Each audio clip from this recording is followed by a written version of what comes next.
کراچی کی مشہور تفریح گاہوں میں سے ایک کراچی زو یعنی چڑیا گھر بھی ہے۔ شہری حکومت کے زیر انتظام یہ کراچی کی سب سے پرانی تفریح گاہ ہے۔ اسے کسی زمانے میں گاندھی گارڈن کہا جاتا تھا اور اب بھی بہت سے لوگ اسی نام سے پکارتے ہیں۔ یہ ایک سستی تفریح گاہ ہے، اس لیے یہاں سالانہ تقریباً 30 سے 35 لاکھ لوگ تفریح کی غرض سے آتے ہیں۔ اس چڑیا گھر میں جانوروں اور پرندوں کی خاصی بڑی تعداد موجود ہے، جو تفریح کے لیے آنے والوں کی توجہ کا مرکز بنی رہتی ہے، جن میں شیر، چیتے، بندر، ہرن، ریچھ، لاما اور دیگر قابل ذکر جانور شامل ہیں۔ اس کے علاوہ تمام اقسام کے پرندے اور مچھلیاں نمائش کے لیے رکھی گئی ہیں۔ اس تفریح گاہ کا رقبہ 33 ایکڑ ہے، جس میں جانوروں کے پنجروں کے علاوہ ان کی دیکھ بھال اور طبی امداد کے لیے زو اسپتال بھی قائم ہے، جہاں ماہر ڈاکٹر سمیت دیگر اسٹاف تعینات ہے۔ اسپتال میں تمام ضروری سامان موجود ہے، جس میں ایکس رے مشین سمیت آپریشن تھیٹر شامل ہے۔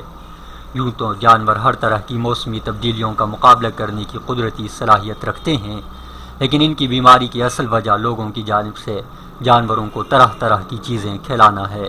اگرچہ چڑیا گھر کا اسٹاف اس سلسلے میں اپنی سی کوشش کرتا ہے، لیکن پھر بھی ہر جانور کے ساتھ نگران مقرر کرنا ممکن نہیں، جس کے باعث لوگ جانوروں کو اکثر نشیلی اشیاء بھی نادانستگی میں کھلا دیتے ہیں۔ یہ اشیاء بعد میں جانور کے لیے پریشانی کا باعث بنتی ہیں۔ وزٹرز کا رویہ جو ہے وہ کچھ مناسب نہیں ہوتا ہم جانوروں کے ساتھ، اور اس کی وجہ سے بہت ساری جو یعنی ہمیں دشواریاں پیش آتی ہیں۔ بہت سارے جانور جو بیمار ہوتے ہیں، بہت ساری چیزیں وہ کھلا دی جاتی ہیں جو کہ وہ نہیں کھاتے۔ اب 110 سے زیادہ اسپیشیز یہاں پہ ہمارے پاس موجود ہیں، تو یہ تو ناممکن ہے کہ ہم ہر پنجرے پہ ایک جو ہے چوکیدار یا واچ مین وہاں پہ جو ہے ڈپیوٹ کر سکیں۔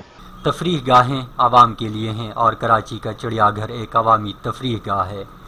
اس میں موجود جانوروں کی دیکھ بھال جہاں انتظامیہ کی ذمہ داری ہے، وہاں ہم سب کا بھی اخلاقی فرض ہے کہ نہ صرف جانوروں کا خیال رکھیں بلکہ صفائی کا بھی، تاکہ چڑیا گھر میں آنے والے دیگر لوگ بھرپور تفریح سے لطف اندوز ہو سکیں اور ایک اچھا تاثر لے کر جائیں۔